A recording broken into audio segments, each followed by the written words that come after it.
জিলাৰ প্ৰশাসন মোৰ লগত থাকক বা নাথাকক, ৰাইজ মোৰ লগত আছে। ৰাইজে আমাক আশীৰ্বাদ দিছে আৰু আমি বিৰোধী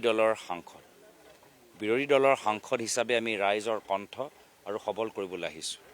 আৰু সেইকাৰণে যেতিয়া আমি ৰাইজৰ বিষয়বোৰ উত্থাপন কৰোঁ, ইয়াৰ পূৰ্বে যেতিয়া মই কলিয়াবৰ লোকসভা সমষ্টিৰ সাংসদ আছিলোঁ, বিভিন্ন সময়ত মই নেশ্যনেল হাইৱেৰ কথাবোৰ উল্লেখ কৰিছিলোঁ, যাৰ ফলত বাদুলি পাৰ পৰা ৰঙামাটি নুমলীগড়কে হাইৱে যি আগতে বেয়া আছিলে অলপ সুস্থ হ'ল, সবল হ'ল।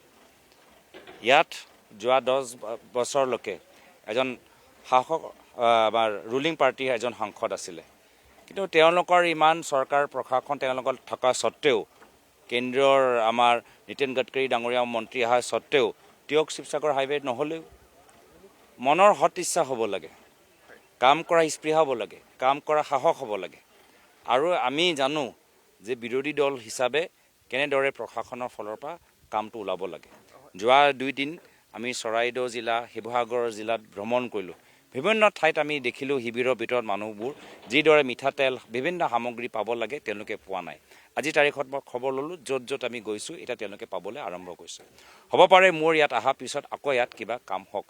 মোৰ লগত প্ৰশাসন থাকক বা নাথাকক, ৰাইজৰ কাম হ'ব লাগে, সেইটো মোৰ কাৰণে আচল মোৰ উদ্দেশ্য।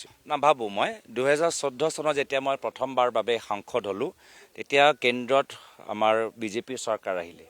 বিজেপি চৰকাৰ অহাৰ পিছত তেওঁলোকে বানপানী নিয়ন্ত্ৰণৰ কাৰণে তেওঁলোকৰ যে কেন্দ্ৰীয় আঁচনিবোৰ আছিলে, চেণ্ট্ৰেল ৱাটাৰ কমিশ্যন জৰিয়তে যে ফ্লাড ৰিলিফ মেনেজমেণ্টৰ যি আঁচনিবোৰ আছিলে, সেই গোটেই আঁচনিবোৰ সেই আঁচনিটো তেওঁলোকে খাই পেলালে বা শেষ কৰি দিলে।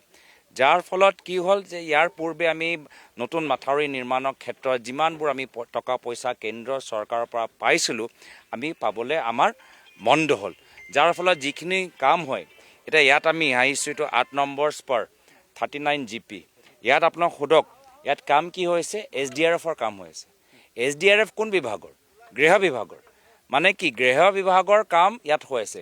ৱাটাৰ ৰিচৰ্চৰ বিভাগ মন্ত্ৰীৰ কাম হোৱা নাই, জল শক্তি বিভাগৰ কাম ইয়াত হোৱা নাই, MHAৰ কাম ইয়াত হৈছে। আগতে কি হৈছিলে? আগতে যেতিয়া 2014 চনৰ আগত প্ৰাক্তন আমাৰ প্ৰধানমন্ত্ৰী ডক্টৰ মনমোহন সিঙৰ চৰকাৰ আছিলে, তেতিয়া ৱাটাৰ ৰিচৰ্চ বিভাগৰো কাম হৈ থাকে, SDRFৰ কাম হৈ থাকে।